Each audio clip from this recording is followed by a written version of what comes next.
नमस्कार दोस्तों, स्वागत है आपका एक बार फिर से हमारी YouTube channel SSC 13 point study में।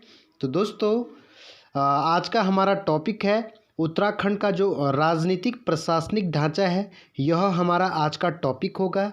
और जो मैंने पिछले टॉपिक यानी कि कल के टॉपिक में जो पढ़ाया था, जो उत्तराखंड के जो चर्चित व्यक्ति हैं उनकी जो महत्वपूर्ण पुस्तकें हैं उनके बारे में आपको मैंने पढ़ाया। और जो पत्रिकाएं हैं, जो स्वतंत्रता आंदोलन के टाइम पे जो पत्रिकाएं निकली थी और जो राज्य निर्माण आंदोलन के टाइम पे जो पत्रिकाएं निकली थी उनके बारे में भी आपको मैंने पढ़ाया। आशा करता हूं कि आपने वो टॉपिक देखा होगा।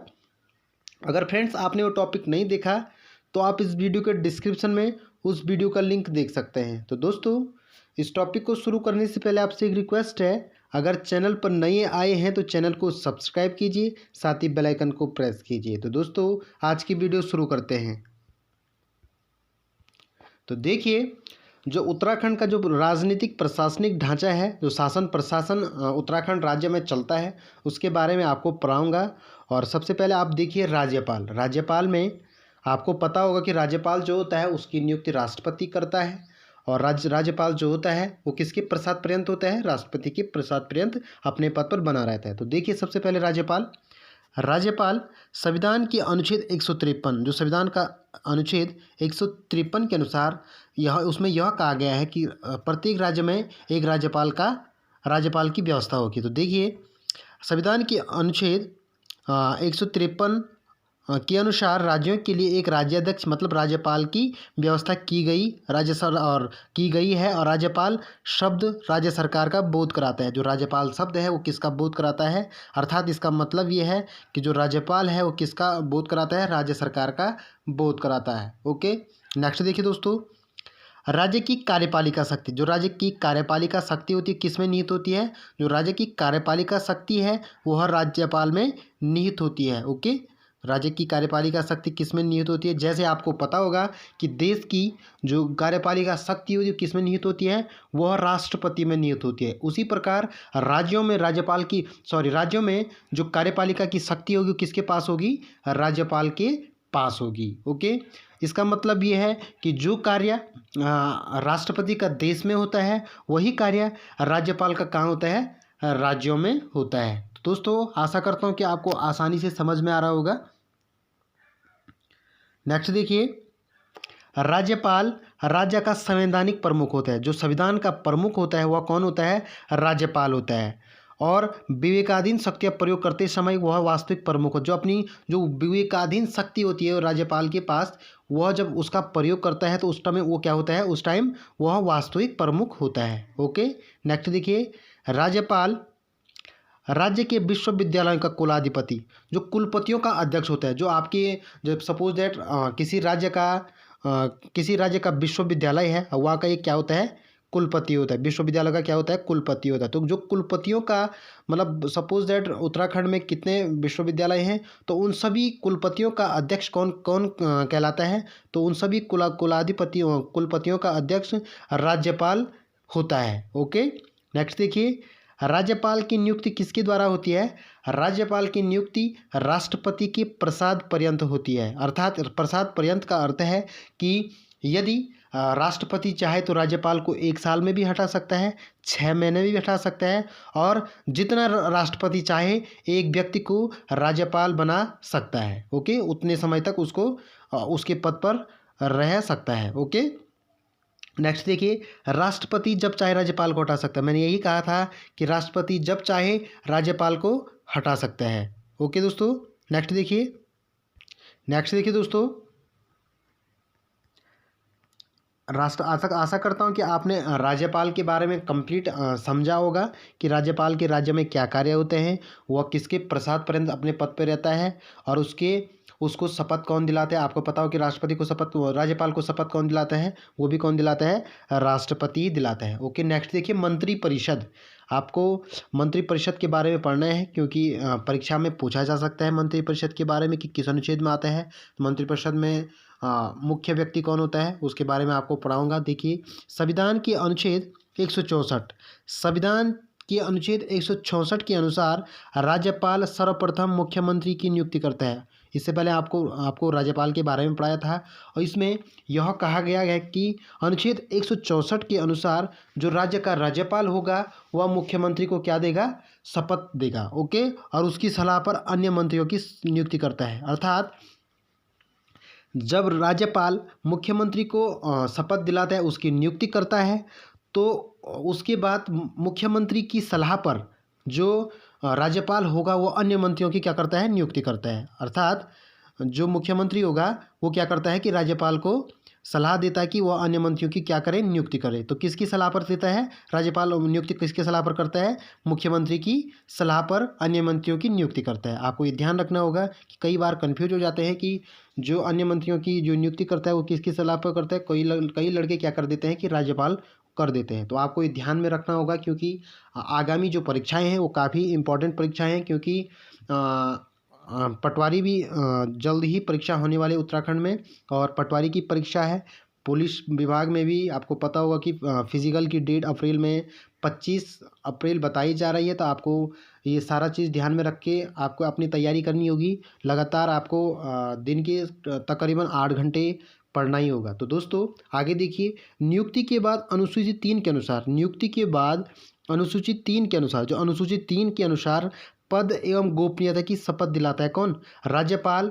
नियुक्ति के बाद सबको क्या दिलाता है, शपथ दिलाता है। ओके, नेक्स्ट देखिए, मंत्रीगण। यहाँ पे देखिए, मंत्रीगण राज्यपाल के प्रसाद पर्यंत अपना पद धारण करते हैं। अर्थात सबसे पहले तो वह मुख्यमंत्री की सलाह पर क्या करें, इनकी नियुक्ति करता है, लेकिन किसके प्रसाद पर्यंत अपना पद धारण करते हैं, राज्यपाल के प्रसाद पर्यंत। सभी मंत्रिमंडल के जितने भी गण होते हैं वह क्या करते हैं, राज्यपाल के प्रसाद पर्यंत अपना पद धारण करते हैं। ओके, अगला देखिए, मंत्रिपरिषद ही राज्य में वास्तविक कार्यपालिका का कार्य करती है। जो वास्तविक कार्यपालिका का कार्य करती है वो कौन करता है, और वह करता है मंत्रिपरिषद। और मैंने क्या कहा था, कार्यपालिका शक्ति किस में नियुक्त होती है, वह राज्यपाल में नियुक्त होती है। ओके, नेक्स्ट देखिए दोस्तों, अब है मुख्यमंत्री। ओके, अब मंत्रिमंडल के बाद क्या आएगा, मुख्यमंत्री। तो मुख्यमंत्री मतलब चीफ मिनिस्टर, राज्य की कार्यपालिका का वास्तविक प्रधान होता है। जो कार्यपालिका का, मैंने इससे पहले जो राज्यपाल की कार्यपालिका शक्ति किस में नियुक्त होगी, राज्यपाल में होगी। तो यहाँ पे क्या लिखा गया है कि राज्य की कार्यपालिका का वास्तविक प्रधान, यहाँ पे वास्तविक प्रधान की बात कर रहे हैं, तो वह कौन होता है, वह मुख्यमंत्री होता है। यहीं पे कंफ्यूज मत करना कि आपको ये ध्यान में रखना है कि राज्य की जो कार्यपालिका शक्ति होगी वो राष्ट्रपति में निहित, वो राज्यपाल में निहित होगी, और वास्तविक जो प्रधान होगा वो कौन होगा, मुख्यमंत्री होगा। और वह राज्य शासन का कप्तान होता है, मतलब राज्य शासन का क्या होता है, प्रमुख होता है कौन, मुख्यमंत्री। ओके, नेक्स्ट देखिए, सचिवालय। राज्य की वास्तविक कार्यपालिका के सदस्य जनप्रतिनिधि होते हैं। अर्थात जो राज्य का वास्तविक प्रधान होता है उनके जो प्रतिनिधि होते हैं, यानी मंत्री परिषद होगा, वह क्या होता है, सचिवालय के जनप्रतिनिधि होते हैं। ओके, सचिवालय के प्रशासनिक अधिकारी को मुख्य सचिव कहते हैं। जो सचिवालय का जो प्रशासनिक अधिकारी होता है उसे क्या कहते हैं, मुख्य सचिव कहते हैं। अर्थात जो सचिवालय का प्रशासनिक अधिकारी होगा वह सचिवालय का क्या होगा, मुख्य सचिव होगा। ओके दोस्तों, नेक्स्ट देखिए, इसका IAS का वरिष्ठ एवं अनुभवी सदस्य होता है। इसका जो आपको पता होगा, लोक संघ आयोग का जो चुना हुआ व्यक्ति होगा वह क्या होता है, इसमें वरिष्ठ एवं अनुभवी सदस्य होता है। ओके, सचिवालय राज्य प्रशासन के पर्यवेक्षण, निर्देशन और नियंत्रण का कार्य करता है। सचिवालय राज्य प्रशासन के पर्यवेक्षण, निर्देशन और नियंत्रण का कार्य करता है। इसका कार्य क्या रहता है कि वो प्रशासन का क्या करता है, पर्यवेक्षण करते हैं, और निर्देशन का क्या करता है, नियंत्रण करता है। ओके, नेक्स्ट देखिए, राज्य में जो कार्य मुख्य सचिव का है, राज्य में जो कार्य किसका होता है, मुख्य सचिव का होता है, वैसे ही केंद्र में किसका कार्य होता है, कैबिनेट सचिव का होता है। राज्य में कौन करता है, वह कार्य मुख्य सचिव करेगा, जो किस पद का अधिकारी होगा, IAS का वरिष्ठ जो अधिकारी होगा उस पद का होता है। वैसे ही केंद्र में क्या होता है, कैबिनेट सचिव का कार्य वही होता है। ओके, मुख्य सचिव राज्य का प्रशासन की धुरी है। जो मुख्य सचिव क्या है, राज्य की प्रशासन की क्या है, धुरी है। ओके, नेक्स्ट देखिए, कार्यकारी विभाग। कार्यकारी विभाग में राज्य प्रशासन में मंत्री परिषद सचिवालय के बाद तीसरा अवयव का संबंध नीति निर्माण से है। किसका? नीति निर्माण से किसका संबंध है?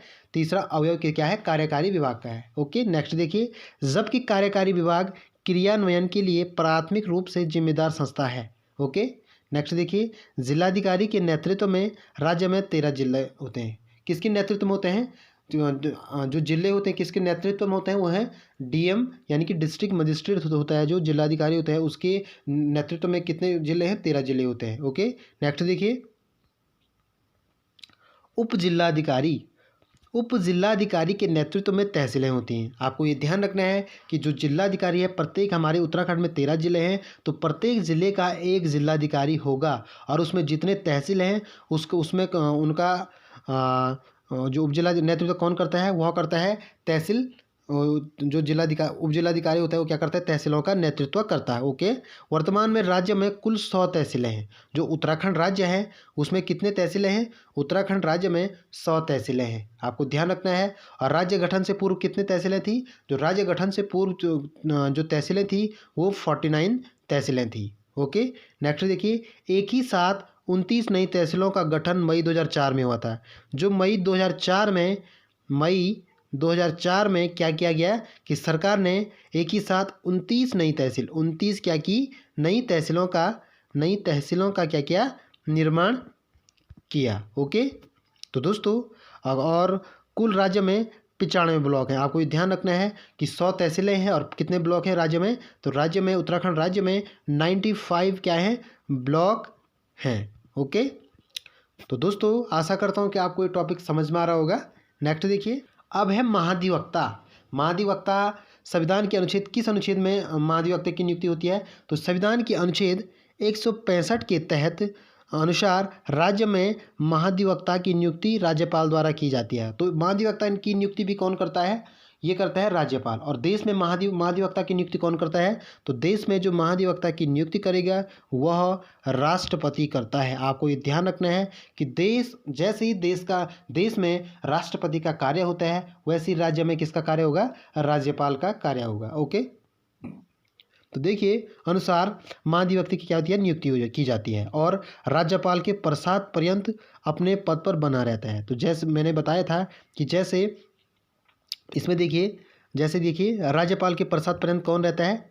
जैसे राष्ट्रपति के प्रसाद पर्यंत कौन रहता है? राज्यपाल रहता है। उसी प्रकार राज्य में जब राज्यपाल महाधिवक्ता की नियुक्ति कराता है तो वह किसके प्रसाद पर्यंत रहता है? तो वो भी राज्यपाल के प्रसाद पर्यंत अपने पद पर महाधिवक्ता बना रहता है। आपको ये ध्यान रखना है कि महाधिवक्ता अनुच्छेद 165 के तहत उसकी नियुक्ति राज्यपाल करता है और किसके प्रसाद पर्यंत रहता है? राज्यपाल के प्रसाद पर्यंत अपने पद पर बना रहता है। महाधिवक्ता की नियुक्ति देख लीजिए। पहले तो वह क्या होना चाहिए? भारत का नागरिक होना चाहिए। महाधिवक्ता पहला तो क्या होना चाहिए? भारत का नागरिक होना चाहिए।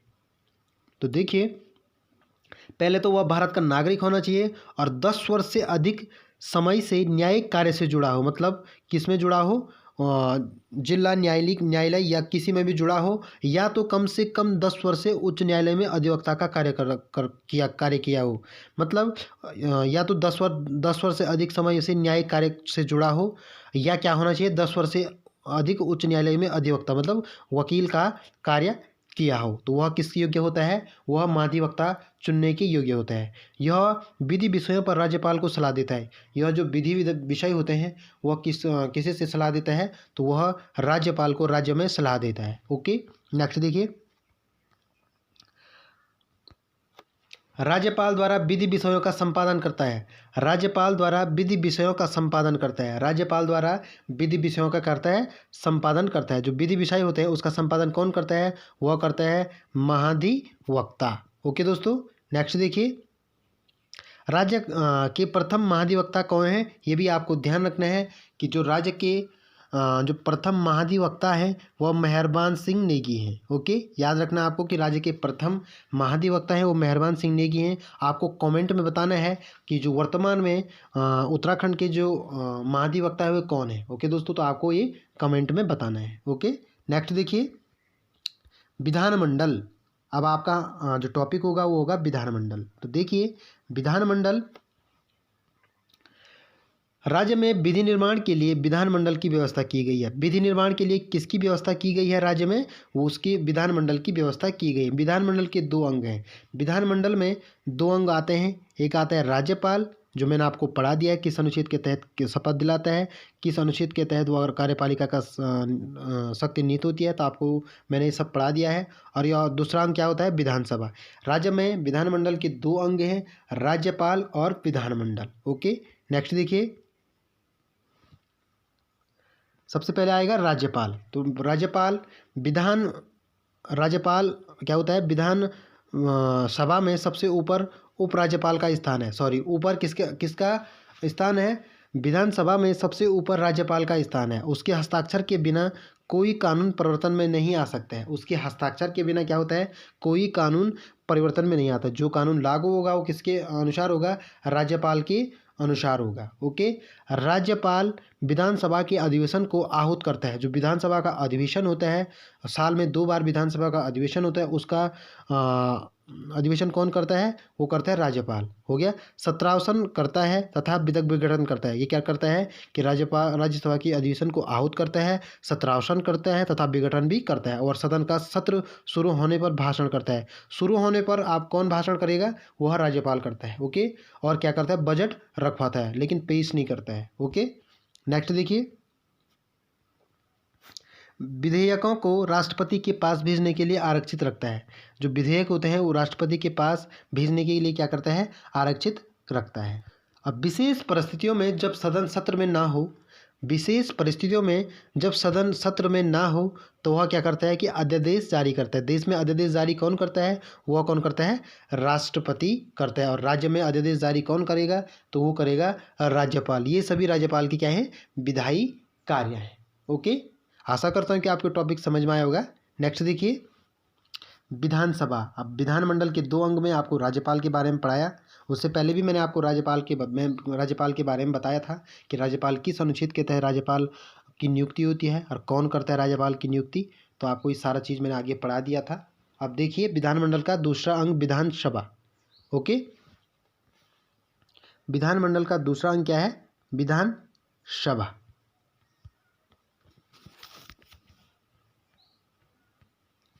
तो देखिए दोस्तों, विधानसभा का गठन संविधान की अनुच्छेद 170 के तहत वयस्क मताधिकार द्वारा चुने गए सदस्यों द्वारा होता है। अर्थात इनका क्या होता है कि इनका प्रत्यक्ष चुनाव होता है, या भारत की जनता या उत्तराखंड की जनता या किसी राज्य की जनता क्या चुनती है? विधानसभा का गठन कराती है, और उसका अध्यक्ष कौन चुनता है? विधानसभा की सदस्य चुनते हैं। आपको ध्यान रखना है कि यह किस अनुच्छेद के तहत इसका चुनाव होता है? 170 के तहत वयस्क मताधिकार द्वारा चुने गए सदस्यों द्वारा होता है। इसी अनुच्छेद के तहत यह व्यवस्था भी की गई है कि संविधान में जो विधानसभा में अधिक से अधिक कितने सदस्य होंगे?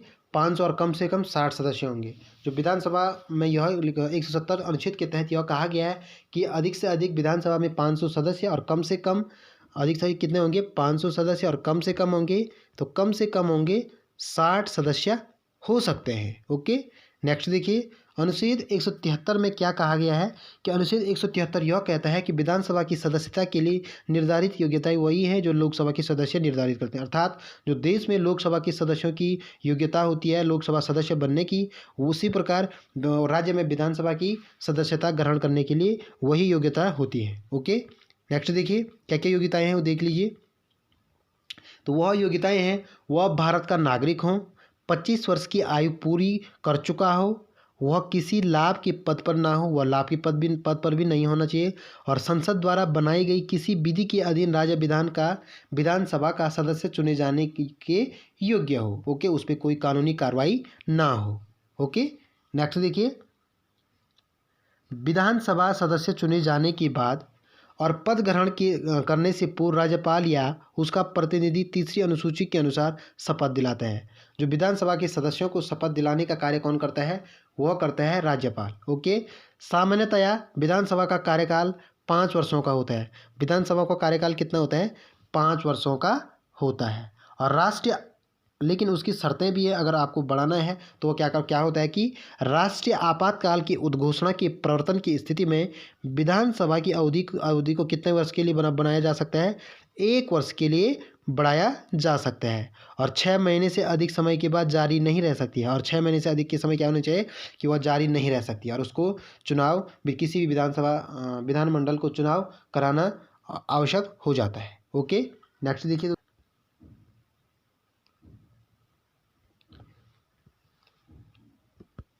विधानसभा का विघटन उसके 5 वर्ष पूरा होने के पूर्व भी किया जा सकता है।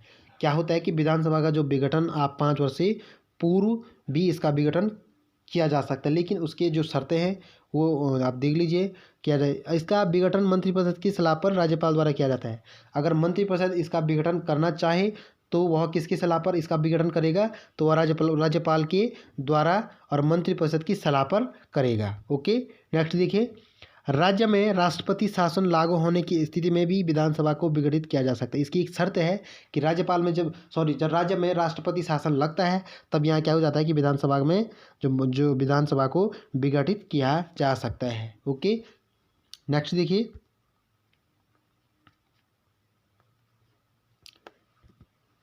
विधानसभा की बैठक में गणपूर्ति के लिए कम से कम 1/10 सदस्यों की उपस्थिति अनिवार्य है।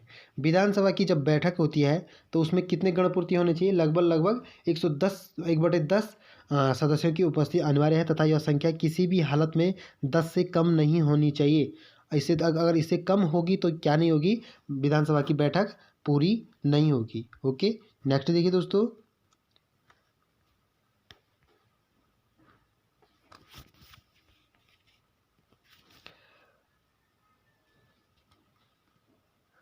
किन्हीं 2 शर्तों से में 6 माह से अधिक का अंतराल नहीं होना चाहिए। अर्थात जब विधानसभा की बैठक होती है तो उनके बीच में कितने का अंतर नहीं होना चाहिए? तो 6 माह का, अधिक से अधिक 6 माह का अंतर, इससे ज़्यादा नहीं हो सकता है। ओके, नेक्स्ट देखिए। अनुच्छेद 178 के अनुसार विधानसभा के सदस्य अपने में से किसी एक सदस्य को अध्यक्ष तथा एक को उपाध्यक्ष बनाता है। जो विधानसभा के सदस्य जनता द्वारा चुना जाता है, लेकिन विधानसभा के सदस्य अपने में एक अध्यक्ष चुनते हैं, विधानसभा का अध्यक्ष, तो और एक चुनते हैं किसको? उपाध्यक्ष। किस अनुच्छेद के तहत चुनते हैं? तो वह चुनते हैं अनुच्छेद 178 के तहत। वो क्या चुनते हैं? विधानसभा का अध्यक्ष और विधानसभा का उपाध्यक्ष। ओके, नेक्स्ट देखिए। विधानसभा का अध्यक्ष का कार्यकाल कितना होगा? जितना विधानसभा सदस्यों का कार्यकाल होगा। ओके, कितने? 5 वर्ष का होता है। ओके, नेक्स्ट देखिए। वह अपना पद 5 वर्ष से पहले भी उपाध्यक्ष को इस्तीफा दे सकता है। तो आपको ये ध्यान रखना है, विधानसभा का जो अध्यक्ष होगा वो किसको इस्तीफा देगा? तो अपना इस्तीफा देगा किसके पास? उपाध्यक्ष के पास। ओके, नेक्स्ट देखिए। विधानसभा का अध्यक्ष वही कार्य करता है जो लोकसभा का अध्यक्ष करता है। विधानसभा का अध्यक्ष वही कार्य करेगा जो क्या करता है? लोकसभा का अध्यक्ष करता है। विधानसभा का अध्यक्ष वही कार्य करेगा जो क्या करता है? लोकसभा का अध्यक्ष करता है। ओके, नेक्स्ट देखिए। विधानसभा सदस्यों की संख्या। अब देखिए, विधानसभा सदस्यों की संख्या गठन से पूर्व उत्तराखंड राज्य का गठन 9 नवंबर 2000 को हुआ था। लेकिन गठन से पूर्व राज्य में विधानसभा की कुल सीट कितनी थी? 22 सीट थी। विधानसभा की गठन से पूर्व उत्तराखंड में 22 सीट थी। जब उत्तराखंड यूपी में था तो उस टाइम 22 सीट तथा विधानसभा परिषद की 9 सीट थी। अब विधानसभा परिषद नहीं है, तब उस टाइम विधान परिषद की संख्या कितनी थी? विधान परिषद की तो उसकी 9 सीट थी। ओके, नेक्स्ट देखिए।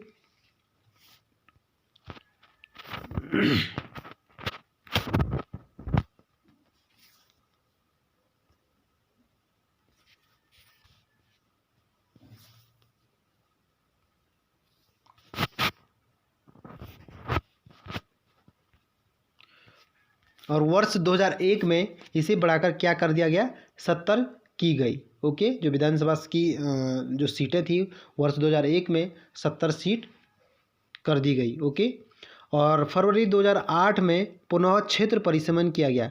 क्या फरवरी 2008 में परिसीमन किया गया और राज्य की विधानसभा के कुल 70 सीटों में से आरक्षित सीटों की संख्या कितनी है? 15 आरक्षित सीटें हैं, जिनमें से 13 सीट SC की है और 2 सीट क्या है? ST की है। 2 सीट कौन कौन सी है? नानगमत्ता और चक्राता क्या है, अनुसूचित जनजाति के लिए आरक्षित सीटें हैं। और 13 क्या है, अनुसूचित जाति के लिए। ओके, अनुसूचित जनजाति मैंने बताया था कि चक्राता और नानंगमता है। ओके,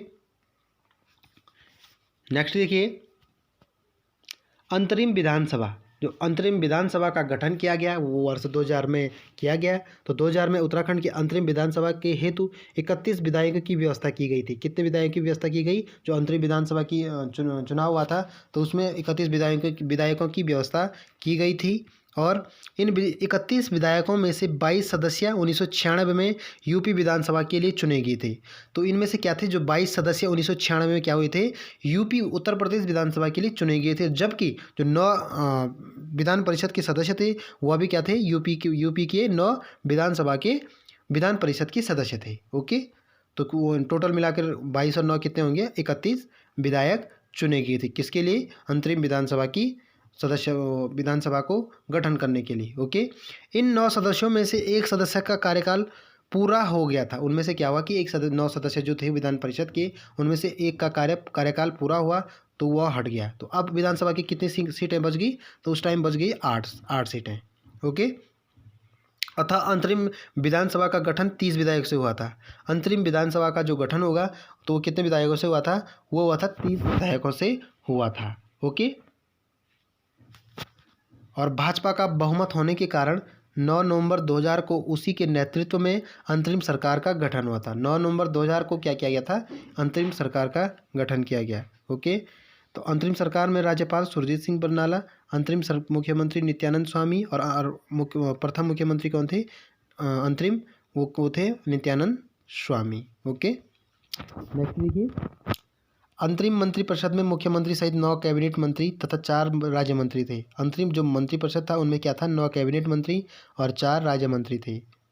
और अंतरिम विधानसभा के कुल 30 विधायकों में से 23 भाजपा के थे और 3 सपा के और 2 बसपा व कांग्रेस के थी। क्या थे? अंतरिम विधानसभा के कुल 30 विधायकों में से क्या थे? 23 भाजपा के, 3 सपा के तथा 2 बसपा व कांग्रेस के विधायक थे। ओके, नेक्स्ट देखिए, सपा के एक विधायक मुन्ना सिंह चौहान के पार्टी छोड़ने पर, जो सपा का एक विधायक था उसने पार्टी को छोड़ दिया था। ओके, नेक्स्ट देखिए, और उत्तराखंड जनवादी पार्टी का गठन कर लेने के कारण सपा विधायक की संख्या 2 रही। ओके, नेक्स्ट देखिए, विपक्ष में तीनों दलों के बराबर सीटें होने के कारण अंतरिम विधानसभा में कोई भी प्रतिपक्ष का नेता नहीं बन सका। क्या हुआ कि कोई भी क्या नहीं बन सका? सब में क्या हो, जब अगर विपक्ष में तीनों दलों के क्या थे, बराबर सीटें होने के कारण अंतरिम विधानसभा में कोई भी क्या नहीं थे, प्रतिपक्ष का नेता नहीं बन सका। ओके, नित्यानंद स्वामी के त्यागपत्र देने के बाद 29 अक्टूबर 2001 को भगत सिंह कोश्यारी क्या बने? अंतरिम सरकार के दूसरे मुख्यमंत्री। तो प्रथम कौन थे? नित्यानंद स्वामी अंतरिम सरकार के मुख्यमंत्री थे और दूसरे कौन थे? भगत सिंह कोश्यारी अंतरिम सरकार के मुख्यमंत्री थे और नियुक्त किए। वही 2 मार्च 2002 तक पद पर रहे थे। वो कितने मार्च कर रहे थे? 2 मार्च 2002 तक पद पर बने रहे थे। और कोश्यारी की अंतरिम मंत्री परिषद में मुख्यमंत्री सहित 9 कैबिनेट मंत्री तथा 3 राज्य मंत्री थे। कोश्यारी के जो अंतरिम मंत्रिपरिषद थे उनमें क्या थे? मुख्यमंत्री सहित 9 कैबिनेट मंत्री और 3 राज्य मंत्री। ओके दोस्तों, तो आशा करता हूँ कि आपको ये टॉपिक समझ में आया होगा। अगर आपको ये टॉपिक समझ में आता है तो वीडियो को लाइक कीजिए, चैनल को सब्सक्राइब कीजिए, साथ ही बेल आइकन को प्रेस कीजिए। तो दोस्तों मिलता हूँ अपने अगले टॉपिक पे, तब तक के लिए धन्यवाद।